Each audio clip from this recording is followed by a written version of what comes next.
जय हिंद। सूबेदार major RS Shekhawat, आप जी आर्मी एकेडमी से। आज का वीडियो बनाने के पीछे तात्पर्य ये है कि बहुत दिनों के बाद आज हमको ये खबर मिली है कि अग्निवीर की भर्ती चालू हो रही है। एयरफोर्स अग्निवीर निकल चुका है।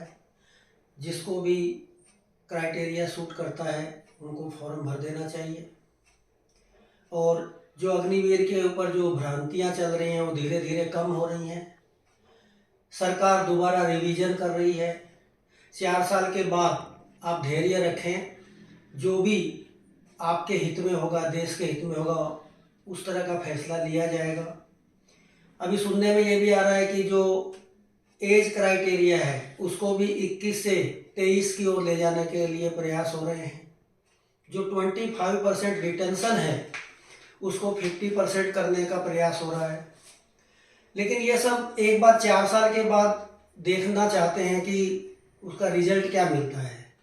अब इसमें 2-3 फैक्टर काम कर रहे हैं। एक तो ये है कि ऐसा माना जा रहा है कि जब अग्निवीर का रिटेंशन होगा तो जिस तरह की जो फैसिलिटी अग्निवीर को दी जा रही है आफ्टर रिटायरमेंट, यूँ कहें कि 4 साल के बाद अगर वो चला जाता है आर्मी छोड़कर और अग्निवीर का सर्टिफिकेट लेकर, तो जब हम कंपैरिजन करते हैं कि जो सेना में अग्निवीर रुक जाएगा और जो चला जाएगा, उन दोनों का कंपैरिजन करने से ये पता चल रहा है कि जो वापस आ जाएगा वो ज़्यादा फायदे में रहेगा।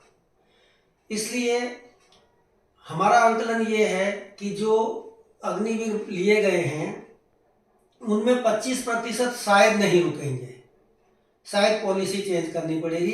हो सकता है उसके लिए कोई सख्त नियम भी बनाए जाएं कि आपको किसी तरह की और शर्त डाली जाए। ये पहले भी हो चुका है।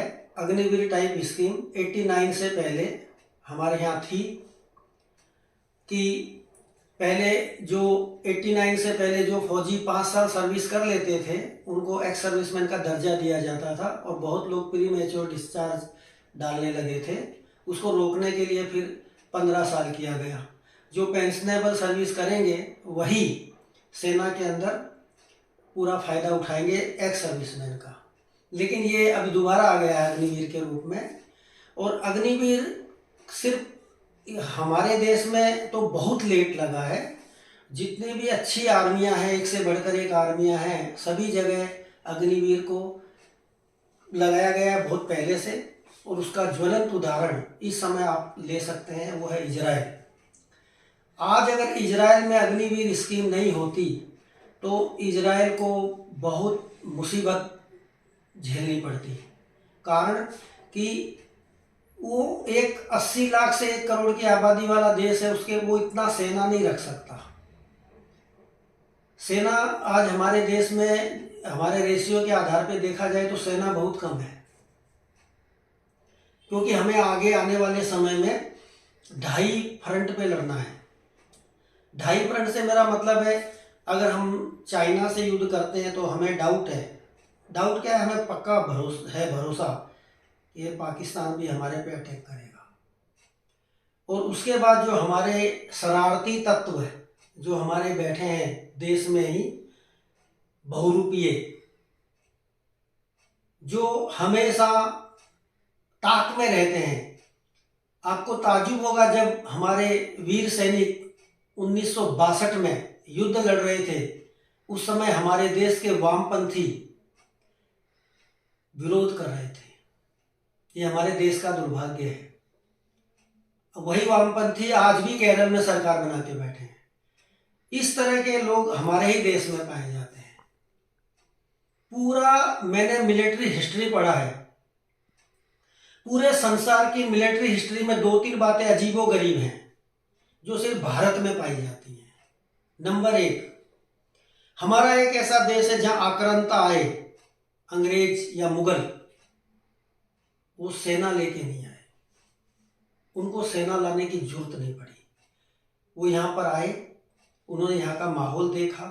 इन्होंने देखा कि हमारा जो भारत के लोग हैं उनमें किस तरह से उनका स्वभाव क्या है। विरोध करना हमारा स्वभाव है। आपको सुनकर दुख होगा कि जब मुगल और अंग्रेज हमारे राजाओं को हरा रहे थे किसी भी युद्ध में, तो उनकी तरफ से हमारे हिंदुस्तानी ही लड़ रहे थे। हम बोलते हैं जनरल डायर ने जलियांवाला कांड करवाया। अरे जलियांवाला कांड तो जनरल डायर ने कराया, लेकिन गोली चलाने वाले ब्रिटिश सैनिक कौन थे? वो वही थे, हिंदुस्तानी। ये हमारे देश का दुर्भाग्य है। जब हमारे राजा मुगलों से और अंग्रेजों से हार रहे थे तो हमारे देश के लोग जश्न मना रहे थे कि देखो हरा दिया। जैसे कि आज के परिप्रेक्ष्य में राम मंदिर को लेकर हो रहा है विरोध। कितनी हास्यास्पद बात है कि देश का प्रधानमंत्री क्या होता है? देश का प्रधानमंत्री राजा होता है। राजा के रूप में वो पूरी हमारी जितनी जनसंख्या है उसका प्रतिनिधित्व करता है। और अगर देश का प्रधानमंत्री, चाहे वो किसी भी पार्टी का हो, अगर वो राम मंदिर में जाके प्राण प्रतिष्ठा करते हैं तो आपको वो संवैधानिक पोस्ट है, वो उसको हमने बनाया प्रधानमंत्री, वो अपने घर से थोड़ी बने। अगर वो प्राण प्रतिष्ठा मोदी जी कर रहे हैं तो आप पार्टी से लाइन से हट जाइए। जब देश में प्रधानमंत्री बन जाता है उसके बाद कोई पार्टी नहीं है। वो हमारे देश के 140 करोड़ को प्रतिनिधित्व देते हैं। आप ये भी कह सकते हैं कि अगर वो प्राण प्रतिष्ठा प्रधानमंत्री अपने हाथ से कर रहे हैं तो वो आप ही कर रहे हैं। वो तो आपका प्रतिनिधित्व कर रहे हैं, आपके रूप को दिखा रहे हैं। वहां जाकर लोग उसका भी विरोध कर रहे हैं कि ये तो राजा नहीं करेगा तो कौन करेगा? हमारे घर में कुछ मंदिर बनता है या कोई शुभ काम होता है, कोई बड़ा काम होता है, कुछ भी होता है तो हमारे घर का बड़ा होता है, वही उन्हीं को तो आगे बिठाया जाता है। हम ब्याह शादी करते हैं, हमारे परिवार के सबसे बड़े होते हैं, दादाजी होते हैं, पिताजी होते हैं, बड़े पापा होते हैं, हम उन्हीं को तो आगे करते हैं। तो देश का एक स्वरूप है। शासन व्यवस्था में क्या है? प्रधानमंत्री जो है हमारा प्रतिनिधित्व करते हैं, हमने चुना है उनको। इवन मैं कहता हूँ राष्ट्रपति को तो हमने इनडायरेक्टली चुना है, डायरेक्टली तो हमने प्रधानमंत्री को चुना है। जैसा विरोध आज हो रहा है उसी तरह का विरोध जब मुगल आए तब भी हुआ, अंग्रेज आए तब भी हुआ। इवन जब हमारा देश पाकिस्तान से लड़ रहा था, जब हम कारगिल की लड़ाई लड़ रहे थे, तब भी कांग्रेस पार्टी के विदेश मंत्री, आज भी मुझे याद है क्योंकि उस समय मैं ऑन ड्यूटी था, उनका नाम था नटवर सिंह, वो सेना के विरोध कर रहे थे। आज भी हम लोग सर्जिकल स्ट्राइक करके हमारी सेना आती है तो हमारे भारतीय नेता विरोध करते हैं, आज भी करते हैं। आज भी हमने चीन को पटकनी दी तो उसमें भी हमारे देश का नेता बोल रहा था कि हमारी आर्मी पिट रही है वहां गलवान के अंदर, आपने सुना होगा। इस तरह के स्टेटमेंट देते हैं। ये क्यों देते हैं? ये इनकी गलती नहीं है, नेताओं की गलती नहीं है, ये गलती हम लोगों की है कि हम लोग ऐसे लोगों को बर्दाश्त करते हैं। और आज भी मैं डंके की चोट पे बोलता हूं, राम मंदिर का विरोध करने वाले जितने भी नेता हैं उनको पता है कि इस देश में 25% बेवकूफ हिंदू ऐसे हैं, वो राम लला का विरोध करेंगे तो ही हमको वोट देंगे, ऐसा उनके दिमाग में बैठा। और आप लोग करते हैं ऐसा। पूरा संसार मान रहा है राम राज्य को। राम राज्य का किसी धर्म से लेना देना नहीं है। राम राज्य का मतलब है आदर्श सुशासन व्यवस्था। हमारी जो गीता है उसको हम धार्मिक पुस्तक के रूप में जरूर मानते हैं, लेकिन वो धार्मिक पुस्तक को पूरे देशों में क्यों माना जाता है, हर भाषा में क्यों छापी जाती है? कि उस धार्मिक पुस्तक के अंदर जो बातें लिखी हैं वो आज के समय को चरितार्थ करती हैं, दकियानुसी बातें नहीं है। इसलिए लोग उसके ऊपर पीएचडी कर रहे हैं, विदेशी लोग मान रहे हैं।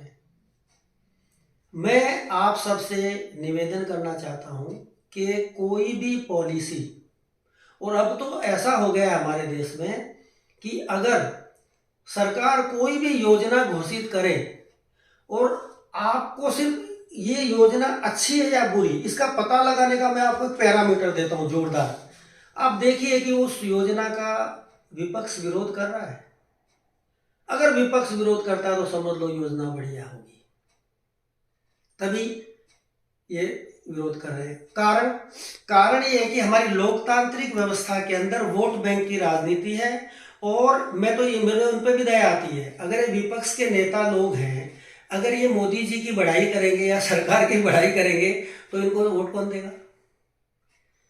लेकिन इनको ये नहीं पता कि विरोध करने के लिए विरोध नहीं करना चाहिए। जब 1971 की लड़ाई हमने जीती थी तो अटल बिहारी वाजपेयी विपक्ष में थे। वो इंदिरा जी की पॉलिसी को पसंद नहीं करते थे, लेकिन उस समय उन्होंने उसको माना, विरोध नहीं किया। उन्होंने इंदिरा जी को दुर्गा कहा। इसको कहते हैं विरोध करना। विरोध कीजिए, कौन मना कर रहा। अभी अग्निवीर स्कीम है, उस पर आपने उसको चलने ही नहीं दे रहे हो। हम फौजी हैं, 30-30 वर्ष हम सेना में हैं, हमारी बात ही नहीं सुन रहे हो। कुछ तो मेरे पास कमेंट लिखते हैं यूट्यूब में कि आपकी तो अकेडमी चल रही है ना, आपको तो अकेडमी चलानी है इसलिए आप बोल रहे हो। मतलब कोई कुछ भी बोले उसको नेगेटिव ही लेना है। हॉस्पिटल बनाओ, सड़कें बनाओ, स्कूलें बनाओ, राम मंदिर क्यों बना रहे हो। अब इतना नहीं पता चल रहा है कि राम मंदिर भाई साहब सरकार के खर्चे पे नहीं बन रहा है। राम मंदिर को हम लोगों ने, पूरे देश के वासियों ने 900 करोड़ रुपया अनुदान की मांग थी मंदिर बनने पर। और आपको सुन के अचंभा होगा कि हमारे देश के लोगों ने, करोड़ परिवारों ने इसमें अपना अनुष्ठान किया है, अपना धन दिया है।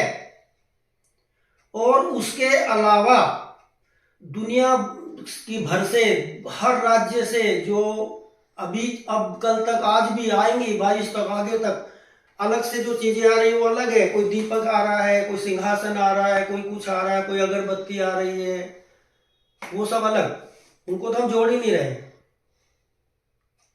अब देखिए आप, जब यूनिटी ऑफ स्टैच्यू बना था तब भी विरोध हुआ था अपने देश में, ये क्यों बन रहा है। अब आप यूनिटी ऑफ स्टैच्यू में जाइए, उसके चारों तरफ के एरिया को जाकर देखिए, वहां के लोगों का कितना आर्थिक विकास हो गया है, लोगों को रोजगार मिल गया है। मैं दावे के साथ बोलता हूं कि राम मंदिर जो बन रहा है ये आस्था है हमारी, हमारे देश की संस्कृति को रिप्रेजेंट करता है, इसमें कोई धर्म का मसला ही नहीं है। और वहां पर अयोध्या के चारों तरफ जो लोग रह रहे हैं, आने वाले समय में वो माला माल हो जाएंगे, रोजगार मिलेगा, टूरिज्म बढ़ेगा। ऐसा नहीं पता है कि ये नेताओं को पता नहीं है, इनको सब पता है, हम लोगों से ज्यादा जानते हैं। लेकिन इनको, हम लोगों को बेवकूफ समझने की गलती करते हैं हर बार, और हमारे में कुछ परसेंट है भी। इसलिए आपको मैं अभी फिर कह रहा हूं, पिछले 3-4 साल से मुझे दुख है, जिन बच्चों को सेना में जाना था उनको इन आंदोलनजीवी, देश के प्रति नेगेटिविटी फैलाने वाले लोगों ने विचलित कर दिया। आज सुबह मैंने न्यूज़ सुनी, मुझे बहुत खुशी हुई। ये अग्निवीर एयरफोर्स, वायुसेना के अग्निवीर का तो भर्ती निकल चुका है और आगे दूसरा भी निकलने वाला है। आप निश्चिंत होकर देश पर भरोसा करें, देश के प्रधानमंत्री पे भरोसा करें, देश के रक्षा मंत्री पे भरोसा करें, देश की योजनाओं पे भरोसा करें, और आप अपना उसमें आवेदन भरें। दूसरी बात, मैं तो कहता हूं कि आप एक बार आवेदन करें, एक बार देखो तो सही आपका सिलेक्शन होता है या नहीं होता, वहां तक पहुंचो तो सही। आप पहले से ही बोलने लगे मेरा आगे क्या होगा, आगे जो होगा वो सही होगा, कुछ गलत होता ही नहीं है। आपने सेना में नौकरी नहीं की है, जब आप अंदर जाओगे तो आपको पता चलेगा। आप क्या सोच रहे हैं, रिटेंशन रेट 25% ही क्यों रखा गया, सोचा कभी? मैं बताता हूं। सेना के अंदर जब 100 लोग सेना को ज्वाइन करते हैं तो वो जोश में होते हैं। जब वो वहाँ जाके वहाँ का माहौल देखते हैं, वहाँ की हार्डशिप देखते हैं, उनमें से लगभग 70% लोगों के बाद में ये महसूस करते हैं कि नहीं, हमसे पूरा हमें नहीं आना चाहिए था, क्योंकि हम इतना टफ काम नहीं कर पाएंगे। उस योजना को आगे बढ़ाने के लिए ये सोचा गया कि 25% रिटेंशन रखो तो अपने को आराम से 25% मिल जाएगा, 75% हमको नहीं मिलेगा, ऐसा सोचते हैं। लेकिन जब ये योजना आगे चलेगी तो इस योजना के तहत 4 साल के बाद हमको पता चलेगा कि वास्तविकता क्या है। और ये कोई हार्ड एंड फास्ट रूल नहीं है। ऐसा कोई जरूरी नहीं है कि अगर 25% आपने रख लिया है तो ये पत्थर की लकीर हो गई। पॉलिसी रिवाइज होती है, 4 साल के बाद सरकार को लगेगा तो फ्लेक्सिबल है सरकार, बाउंड थोड़ी है, उसको फिर चेंज किया जाएगा। आपके हित में क्या हो सकता है उसको देखा जाएगा। तो मैं सिर्फ युवा वर्ग से ये कहना चाहता हूँ, और जो भी अपने बच्चों को सेना में भेजना चाहते हैं उनको कहना चाहता हूँ कि लोगों के बहकावे में ना आए। ये हर जगह करते हैं। हमने सर्जिकल स्ट्राइक की, हमने एयर स्ट्राइक की, हमने कंप्यूटर को इस्तेमाल किया, कंप्यूटर की योजना आई। आप मुझे एक योजना ऐसी बता दो, दोनों सरकार से पूछ रहा हूँ, कि 100% उसका विरोध पक्ष ने, जो विपक्षी है, उन लोगों ने फेवर किया हो या उसको मान्यता दी। नहीं देते हैं। हमें अपने विवेक से फैसला करना है। हमें, और इजराइल है, इजराइल का जो प्रधानमंत्री है, इजराइल के प्रधानमंत्री का बेटा फ्रंट में लड़ रहा है। हमारे देश में बताइए आप, कितने नेताओं के बच्चे कारगिल में लड़ाई लड़ रहे थे? कौन लड़ रहा था? मैं 1984 से फौज में जुड़ा हूँ। मैंने भर्ती दफ्तर जलंधर में भी 2 साल रहा। आज मैं 9 साल से एकेडमी चला रहा हूँ। मैं उस पेरेंट्स को ढूंढ रहा हूँ जो मेरे पास ऑडी गाड़ी लेके आए, मर्सिडीज गाड़ी लेके आए और मुझे ये कहे कि मेरे बेटे को सेना में भर्ती करा दो। कोई नहीं आता। मेरे पास ऐसे लोग आते हैं जो बोलते हैं मेरे 2 बेटे हैं साहब, एक तो बहुत अच्छी पढ़ाई कर रहा है, उसको तो मैं इंजीनियरिंग में डाल दिया है, ये दूसरे वाला सर पढ़ता नहीं है, इसको आप आपकी एकेडमी में रख के इसको सेना में भर्ती करा दो। ऐसे पेरेंट्स आते हैं। कोई आके ये नहीं बोलता है कि साहब मैं इनकम टैक्स पे ही हूँ, मैं बहुत इनकम टैक्स भरता हूँ और मैं मेरे देश के लिए अपने बच्चे को भेजना चाहता हूँ। हमारे देश में जो भी पैरामिलिट्री फोर्सेस और इसमें आर्मी में, सेना में 99% किसानों के बच्चे, गरीबों के बच्चे जा रहे हैं।